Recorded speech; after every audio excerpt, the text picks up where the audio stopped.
ਵਾਹਿਗੁਰੂ जी का खालसा वाहिगुरू जी की फतेह। मैं ਤੁਹਾਡੀ ਹੋਸਟ ਰੀਤ ਕੌਰ ਨਿਊਜ਼ TV84 ਦੇ ਨਾਲ ਵੀਅਰਸ। ਅਮਰੀਕਾ ਤੇ ਭਾਰਤ ਦੇ ਸਬੰਧਾਂ ਵਿੱਚ ਅੱਜਕੱਲ ਕਾਫੀ ਕੜਤਨ ਆਈ ਹੋਈ ਹੈ। ਇਸ ਦਾ ਮੁੱਖ ਕਾਰਨ ਅਮਰੀਕਾ ਵੱਲੋਂ ਭਾਰਤ ਦੀ ਨਿਊਯਾਰਕ ਸਥਿਤ ਡਿਪਲੋਮੈਟ ਦਿਵਿਆਨੀ ਨੂੰ ਗ੍ਰਿਫਤਾਰ ਕਰਨਾ ਅਤੇ ਉਸ ਦੇ ਖਿਲਾਫ ਵੀਜ਼ਾ ਫਰੋਡ ਦਾ ਕੇਸ ਚਲਾਉਣਾ ਹੈ।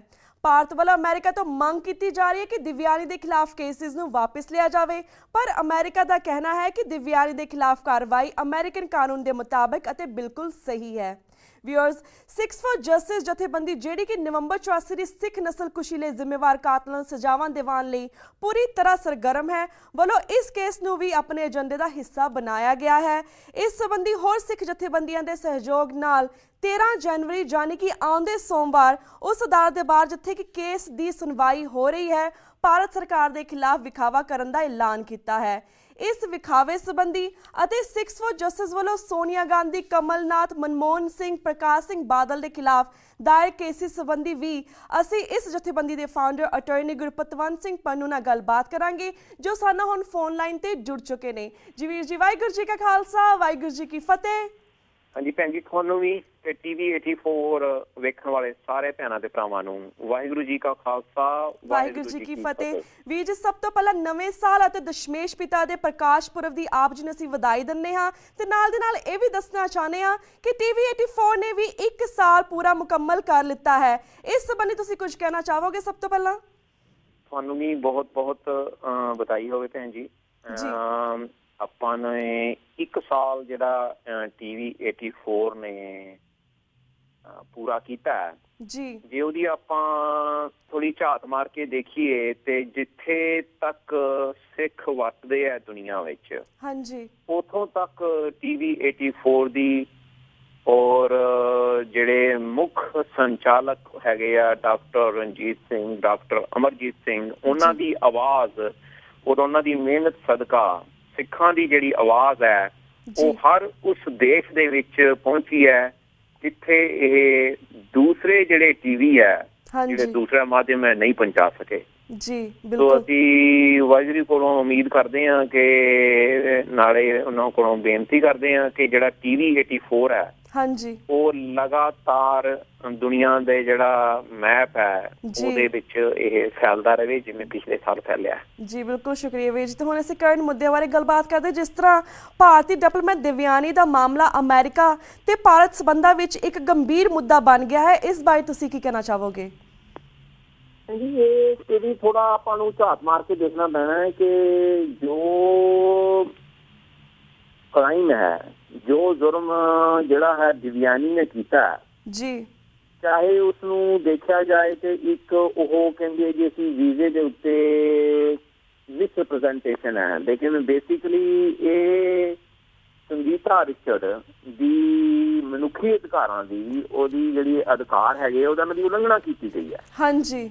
ਔਰ ਉਲੰਘਣਾ ਦਾ ਵੀ ਉਹ ਕੰਮ ਹੈ ਜਿਹੜਾ ਕਿ ਇੰਡੀਆ ਦੀ ਇੱਕ ਜਿਹੜੀ ਪਬਲਿਕ ਆਫਿਸਰਸ ਹੈ, ਜਿਹੜੇ ਰਾਜਨੀਤਿਕ ਲੀਡਰ ਹੈ, ਜਿਹੜੀ ਕਿ ਉਹਨਾਂ ਨੇ ਇੱਕ ਲਗਾਤਾਰ ਪਿਛਲੇ ਕਈ 100 ਸਾਲਾਂ ਤੋਂ ਵਿਉਂਤ ਬਣਾਈ ਹੋਈ ਹੈ ਕਿ ਬੌਂਡਡ ਲੇਬਰ, ਹਾਂਜੀ, ਕਿ ਬੰਦੀ ਬਣਾ ਕੇ ਕੰਮ ਕਰਵਾਉਣਾ। ਔਰ ਉਹੀ ਉਹਨਾਂ ਨੇ ਜੁਰਮ ਜਿਹੜਾ ਹੈ ਉਹ ਸੰਗੀਤਾ ਰਿਚਰਡ ਦੇ ਉੱਤੇ ਕੀਤਾ। ਹਾਂਜੀ। ਔਰ ਇਹ ਦਿਵਿਆਨੀ ਜਿਹੜੀ ਹੈ ਇਹ ਪਹਿਲੀ ਇੰਡੀਅਨ ਡਿਪਲੋਮੈਟ ਨਹੀਂ ਹੈ ਜਿਹਨੇ ਇਹ ਲੇਬਰ ਐਕਸਪਲਾਇਟੇਸ਼ਨ ਦਾ ਜਿਹੜਾ ਜੁਰਮ ਕੀਤਾ ਜੀ। ਇਸ ਤੋਂ ਪਹਿਲਾਂ ਜਿਹੜਾ ਕੌਂਸਲੇਟ ਜਨਰਲ ਨਿਊਯਾਰਕ ਪ੍ਰਭੂ ਦਿਆਲ ਸੀ, ਉਸ ਦੇ ਉਲਟ ਵੀ ਜਿਹੜਾ ਹੈ ਇੱਕ ਮਾਨਹਾਨੀ ਦਾ ਕੇਸ ਇਸੇ ਅਦਾਲਤ ਦੇ ਵਿੱਚ ਚੱਲਿਆ। ਹਾਂਜੀ। ਔਰ ਭਾਰਤ ਦੀ ਸਰਕਾਰ ਨੇ ਆਊਟ ਆਫ ਕੋਰਟ ਜਿਹੜੀ ਸੈਟਲਮੈਂਟ ਕੀਤੀ ਔਰ ਅਣਦੱਸੇ ਅਮਾਊਂਟ ਦੀ ਕੀਤੀ, ਔਰ ਉਹ ਜਿਹੜੀ ਸਟੇਟਮੈਂਟ ਹੈ ਉਹਨਾਂ ਦੀ ਆਪਸ ਚ ਸੈਟਲਮੈਂਟ ਉਹ ਜਿਹੜੀ ਸੀਲਡ ਹੈ ਜੀ।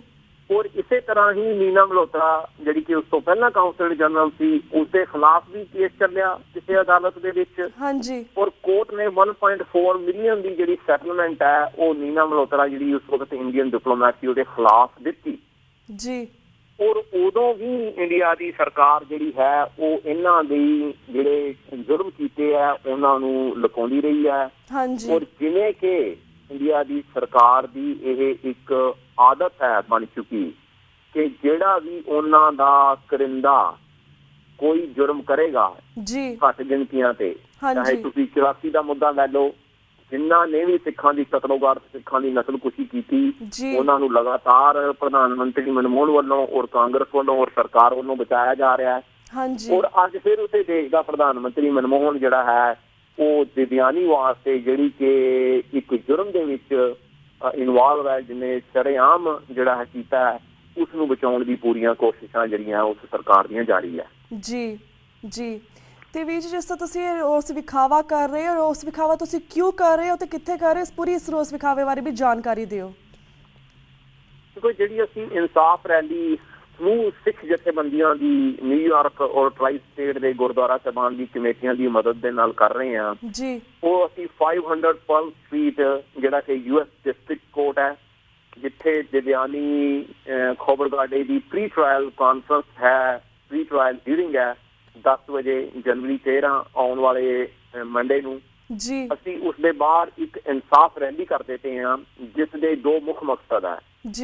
ਇੱਕ ਮਕਸਦ ਤਾਂ ਇਹ ਹੈ ਕਿ ਜਿਸ ਦੇ ਮਨੁੱਖੀ ਅਧਿਕਾਰਾਂ ਦੀ ਉਲੰਘਣਾ ਹੋਈ ਹੈ ਸੰਗੀਤਾ ਰਿਚਰਡ, ਉਹਦੇ ਨਾਲ ਖਲੋਣਾ, ਕਿਉਂਕਿ ਜਿਹੜੀ ਇੰਡੀਆ ਦੀ ਸਰਕਾਰ ਹੈ ਉਹ ਇੰਸਟੈਂਟ ਕਿ ਸੰਗੀਤਾ ਰਿਚਰਡ ਦਾ ਸਾਥ ਦੇਵੇ ਕਿ ਇੱਕ ਉਹਨਾਂ ਦਾ ਸਿਟੀਜ਼ਨ ਦੂਸਰੇ ਦੇਸ਼ ਵਿੱਚ ਕੰਮ ਕਰਨ ਗਿਆ ਡਿਪਲੋਮੈਟ ਦੇ, ਔਰ ਉਹਨੂੰ ਬੰਦੀ ਬਣਾ ਕੇ ਕੰਮ ਕਰਵਾਇਆ ਗਿਆ, ਤੇ ਉਹਦੀ ਮਦਦ ਕਰਨ ਦੀ ਬਜਾਏ ਉਹ ਡਿਪਲੋਮੈਟ ਨੂੰ ਬਚਾਉਣ ਦੀ ਕੋਸ਼ਿਸ਼ ਕਰ ਰਹੇ ਹੈ।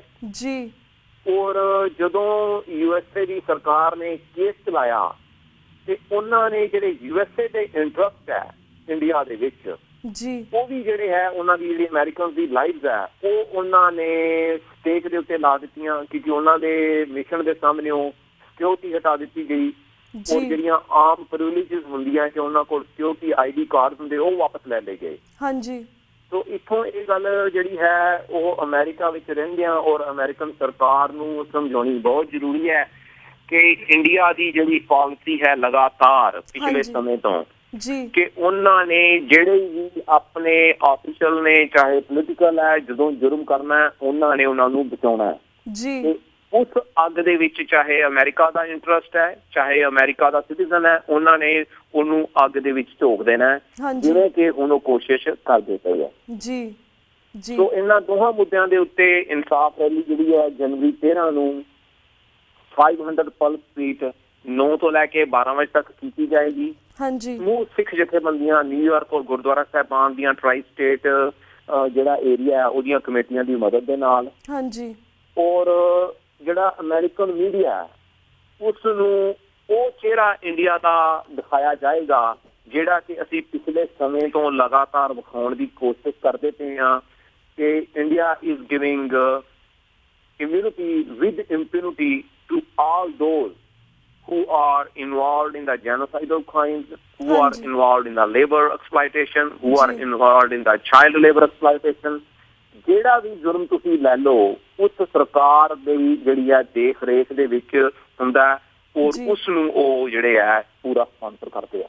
ਬਿਲਕੁਲ ਤੇ ਵੀਰ ਜੀ ਸਾਡਾ ਸ਼ੁਕਰ ਤੁਸੀਂ ਪੂਰੇ ਵਿਖਾਵੇ ਦਾ, ਪੂਰੇ ਰੋਸ ਵਿਖਾਵੇ ਦਾ ਵੇਰਵਾ ਦਿੱਤਾ। ਤੇ ਵੀਰ ਜੀ ਇਸ ਤਰ੍ਹਾਂ ਤੁਸੀਂ ਜਾਣਦੇ ਕਿ ਥਰੂ ਆਊਟ ਦਾ ਈਅਰ ਸਾਡੇ ਨਾਲ ਬਹੁਤ ਸਾਰੀਆਂ ਨਵੀਆਂ ਸੰਗਤਾਂ ਜੁੜ ਗਈਆਂ ਨੇ। ਅਸੀਂ ਚਾਹਾਂਗੇ ਸੋਨੀਆ ਗਾਂਧੀ, ਕਮਲਨਾਥ, ਮਨਮੋਹਨ ਸਿੰਘ ਅਤੇ ਪ੍ਰਕਾਸ਼ ਸਿੰਘ ਬਾਦਲ ਦੇ ਕੇਸਿਸ ਦੀ ਵੀ ਤੁਸੀਂ ਸਾਡੇ ਦਰਸ਼ਕਾਂ ਨੂੰ ਅਪਡੇਟਸ ਦਿਓ।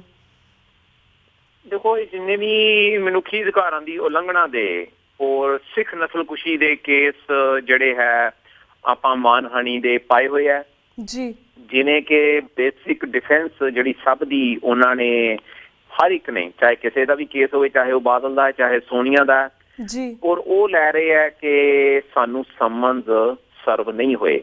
ਹੁਣ ਮੋਸਟ ਰੀਸੈਂਟ ਕੇਸ ਤੁਸੀਂ ਸੋਨੀਆ ਗਾਂਧੀ ਦਾ ਲਓ, ਜਿਸ ਦੇ ਵਿੱਚ ਚਾਹੇ ਅਮਰੀਕਨ ਮੀਡੀਆ ਸੀ, ਚਾਹੇ ਉਸ ਇੰਡੀਆ ਦਾ ਮੀਡੀਆ ਸੀ, ਉਹਨਾਂ ਦੀਆਂ ਆਪਣੀਆਂ ਖਬਰਾਂ ਦੇ ਮੁਤਾਬਕ ਸੋਨੀਆ ਗਾਂਧੀ ਨਿਊਯਾਰਕ ਦੇ ਵਿੱਚ ਹਸਪਤਾਲ ਦੇ ਵਿੱਚ ਜਿਹੜੀ ਹੈ ਉਹ ਟ੍ਰੀਟਮੈਂਟ 2012 ਚ ਵੀ ਕਰਵਾਈ ਉਸਨੇ, 2013 ਦੇ ਵਿੱਚ ਮੈਡੀਕਲ ਚੈੱਕਅਪ ਤੇ ਕਰਵਾਈ, ਔਰ ਉਹਨਾਂ ਨਿਊਜ਼ ਦੇ ਆਧਾਰ ਦੇ ਉੱਤੇ ਅਸੀਂ ਕੇਸ ਜਿਹੜਾ ਹੈ ਨਿਊਯਾਰਕ ਦੀ ਅਦਾਲਤ ਦੇ ਵਿੱਚ ਪਾਇਆ, ਔਰ ਕੋਰਟ ਦੇ ਆਰਡਰ ਲਏ ਗਏ ਕਿ ਜਿਹੜਾ ਹਸਪੀਟਲ ਹੈ ਉਹਦੇ ਵਿੱਚ ਸੋਨੀਆ ਗਾਂਧੀ ਨੂੰ ਨਹੀਂ ਲੱਭਿਆ ਜਾ ਸਕਦਾ, ਉਹਦੀ ਸਿਕਿਉਰਿਟੀ ਏਜੰਟਸ ਦੇ ਥਰੂ ਨਹੀਂ ਜਾਇਆ ਜਾ ਸਕਦਾ, ਤੁਸੀਂ ਸਾਨੂੰ ਆਰਡਰ ਦਿਓ ਕਿ ਅਸੀਂ ਹਸਪੀਟਲ ਸਟਾਫ ਨੂੰ ਜਾਂ ਸਿਕਿਉਰਿਟੀ ਸਟਾਫ ਨੂੰ ਉਹਨਾਂ ਦੇ ਸੰਮਨ ਦਈਏ ਜਿਹੜੇ ਕਿ ਅਸੀਂ ਕੋਰਟ ਦੇ ਆਰਡਰ ਦੇ ਮੁਤਾਬਕ ਦਿੱਤੇ ਜੀ।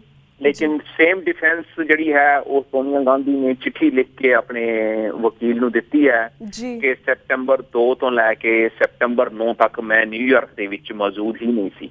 ਹਾਂਜੀ, ਹਾਲਾਂਕਿ ਉਹਨਾਂ ਦਾ ਵੀ ਮੀਡੀਆ ਜਿਹੜਾ ਹੈ, ਚਾਹੇ ਉਹ ਇੰਡੀਆ ਟੂਡੇ ਦਾ ਨਿਊਜ਼ਪੇਪਰ ਚੈੱਕ ਕਰ ਲਓ ਜਾਂ ਦੂਸਰਾ ਕਰ ਲਓ, ਕਿ ਉਹ ਦੱਸਦੇ ਹੈ ਕਿ ਇੱਕ ਦਿਨ ਬਾਅਦ ਜਿੱਦਣ ਅਸੀਂ ਸੰਮਨ ਦਿੱਤੇ ਹੈ ਕਿ ਉਹ ਨਿਊਯਾਰਕ ਤੋਂ ਇੰਡੀਆ ਵਾਪਸ ਪਰਤ ਗਈ ਹੈ। ਹਾਂਜੀ, ਸੋ ਡਿਟੇਲਸ ਜਿਹੜੀਆਂ ਕੇਸਿਸ ਦੀਆਂ ਹੈ ਉਹ ਕਾਫੀ ਲੰਬੀਆਂ ਔਰ ਉਹ ਕਾਫੀ ਉਹਦੇ 'ਚ ਗੁੰਝਲਦਾਰ ਗੱਲਾਂ। ਆਉਣ ਵਾਲੇ ਸਮੇਂ 'ਚ ਆਪਾਂ ਇਹਨਾਂ ਦੇ ਉੱਤੇ ਪੂਰਾ ਡਿਟੇਲ ਦੇ ਵਿੱਚ ਜ਼ਰੂਰ ਗੱਲਬਾਤ ਕਰਾਂਗੇ ਜੀ। ਬਿਲਕੁਲ। ਤੇ ਵੀ ਜੀ ਜਿਸ ਤਰ੍ਹਾਂ ਤੁਸੀਂ ਨਵੰਬਰ 84 ਦੀ ਜਿਹੜੀ ਸਿੱਖ ਨਸਲਕੁਸ਼ੀ ਹੋਈ ਸੀ, ਤੁਸੀਂ ਉਹਨਾਂ ਦੋਸ਼ਾਂ ਦੇ ਪਿੱਛੇ ਹੱਥ ਧੋ ਕੇ ਪਏ ਹੋਏ ਹੋ। ਜਿਸ ਤਰ੍ਹਾਂ ਤੁਹਾਡੇ ਥਰੂ ਅਸੀਂ ਮਾਤਾ ਜਗਦੀਸ਼ ਕੌਰ ਨਾਲ ਵੀ ਗੱਲਬਾਤ ਕੀਤੀ ਸੀ ਜਿਹੜੇ ਕੈਨੇਡਾ ਆਏ ਹੋਏ ਸੀਗੇ, ਕਿ ਜਦੋਂ ਮਾਤਾ ਜਗਦੀਸ਼ ਕੌਰ ਕੈਨੇਡਾ ਆਏ ਕਿ ਉਹਨਾਂ ਨੇ ਕੋਈ ਕੈਨੇਡੀਅਨ ਹਿਊਮਨ ਰਾਈਟਸ ਆਰਗੇਨਾਈਜੇਸ਼ਨ ਨਾਲ ਗੱਲਬਾਤ ਕੀਤੀ ਜਾਂ ਆਪਣੀ ਕੋਈ ਸਟੇਟਮੈਂਟ ਦਿੱਤੀ? ਇਸ ਬਾਰੇ ਵੀ ਜਾਣਕਾਰੀ ਦਿਓ। ਦੇਖੋ, ਜਿਹੜੀ ਬੀਬੀ ਜਗਦੀਸ਼ ਕੌਰ ਹੈ ਉਹ ਜਦੋਂ ਕੈਨੇਡਾ ਪਹੁੰਚੇ ਹੈ ਤੇ ਉਹ ਆਪਣੇ ਡਿਕਸੀ ਗੁਰਦੁਆਰਾ ਸਾਹਿਬਾਨ ਜਿਹੜੇ ਹੈਗੇ ਉੱਥੇ ਉਹਨਾਂ ਦੀ ਇਨਵੀਟੇਸ਼ਨ ਤੇ ਪਹੁੰਚੇ। ਹਾਂਜੀ, ਔਰ ਉਹਨਾਂ ਦੀ ਜਿਹੜੀ ਮੀਟਿੰਗਸ ਹੈ ਜਿਹਦੇ ਵਿੱਚ ਅਸੀਂ ਵੀ ਇਨਵੋਲਵ ਸੀਗੇ, ਉਹ ਰਿਪਬਲਿਕਨ ਪਾਰਟੀ ਦੇ ਕੰਜ਼ਰਵੇਟਿਵ ਪਾਰਟੀ ਦੇ ਜਿਹੜੇ ਮੈਂਬਰ ਹੈ ਪਰਮ ਗਿੱਲ ਤੇ ਮੁੱਪਲ, ਉਹਨਾਂ ਦੇ ਨਾਲ ਵੀ ਹੋਈ। ਹਾਂਜੀ, ਔਰ ਏਦਾਂ ਹੀ ਲਿਬਰਲ ਪਾਰਟੀ ਦੇ ਨਾਲ ਔਰ ਏਦਾਂ ਹੀ NDP ਦੇ ਨਾਲ ਹੋਈ। ਹਾਂਜੀ, ਲੇਕਿਨ ਜਿਹੜੀ ਇੱਕ ਸਟੇਟਮੈਂਟ ਦਿੱਤੀ ਗਈ ਉਸ ਵਕਤ ਉਹ ਹੈ ਕੰਜ਼ਰਵੇਟਿਵ ਪਾਰਟੀ ਦੇ ਪਰਮ ਗਿੱਲ ਵੱਲੋਂ।